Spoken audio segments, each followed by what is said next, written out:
D'abord, oui, le texte avec les peuples et rassemblons-nous pour la paix et la coopération a connu, j'ai envie de dire, un certain succès dans notre parti et au-delà, puisqu'il a été presque signé par près d'un millier de personnes, et notamment de communistes et de sympathisants.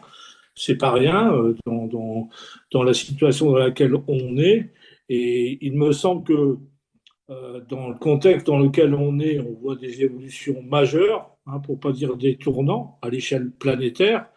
D'abord, on a tenté de nous focaliser sur deux dates, hein, comme si c'était le début de quelque chose, le 7 octobre et le 22 février. Or, le 7 octobre, bien évidemment, il y a ce qu'on appelle les attentats terroristes du Hamas, auxquels le Parti communiste a condamné, mais on ne peut pas en rester à l'idée que tout aurait commencé le 7 octobre. Bon, on est assez averti sur la situation palestinienne et israélienne pour savoir que tout n'a pas démarré le 7 octobre et que Gaza était avant même une prison à ciel ouvert et que la Cisjordanie ne cessait d'être colonisée. Et depuis, on arme les colons et on fait de la Cisjordanie un véritable Far West. Et on assiste aujourd'hui à une véritable escalade avec un massacre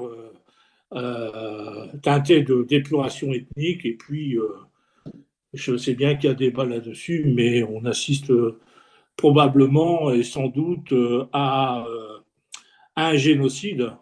Il y a débat, mais moi je pense qu'on est dans un génocide. Et il y a deux décisions majeures, une qui vient de tomber aujourd'hui, quand même, qui n'est pas rien, hein, celle du Tribunal international de justice qui vient de demander un cessez-le-feu immédiat à Israël, hein, qui aura sans doute des conséquences. On sait qu'Israël ne s'exécutera pas, mais qui aura des conséquences pour l'avenir, en tous les cas, pour montrer ce qui est en train d'être vécu par le peuple palestinien. Et puis, bien évidemment, la décision de la CPI de mandat d'arrêt contre des principaux dirigeants du Hamas et notamment du Premier ministre Netanyahou.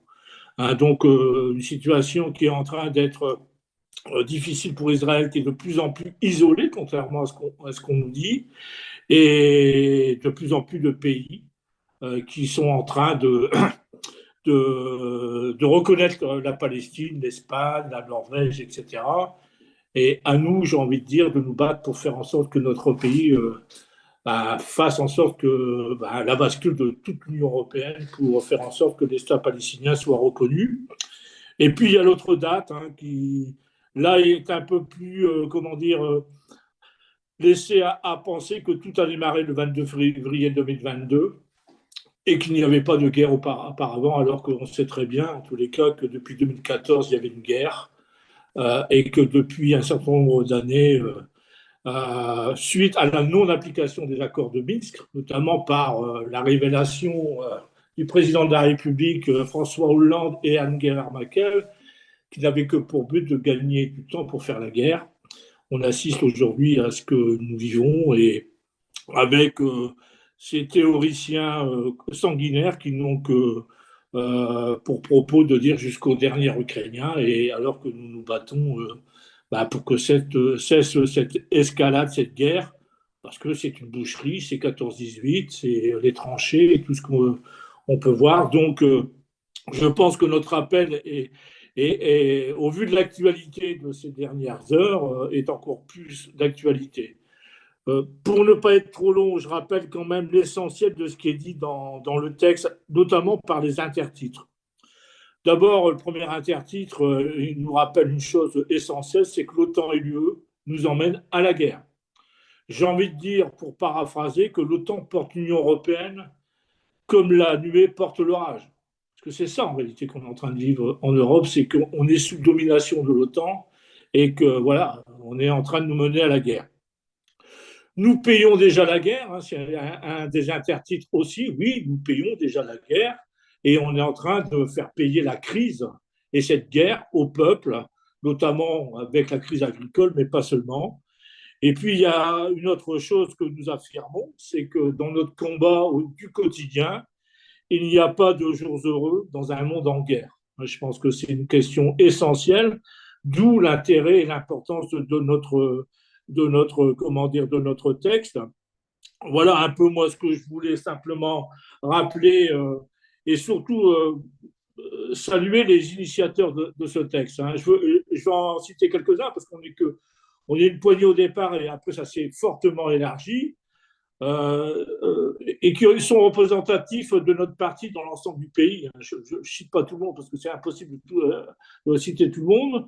Et je pense à Anne Manoton du 06, à Caroline Andréani et Gilles Gourlot du 93, Fabien Lefebvre du 94, Kevin Gallas de Paris, Laurence Antoine du 91, Laïla Moussavian, Franck Marsal et Stéphane Ballanger du 33, Jean-Paul Legrand du 81, Michel Picard, PAM, Pierre Alain Millet, hein, MCB, Marie-Christine Burican, Gilbert Raymond et Pascal Brulot du 69, Michel Lafontan du 92, Jean-Pierre Meyer du 03 et les camarades de l'Hérault, hein, Nicolas Barbesange et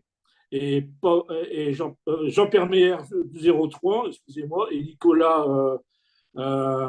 Cossange hein, du 34.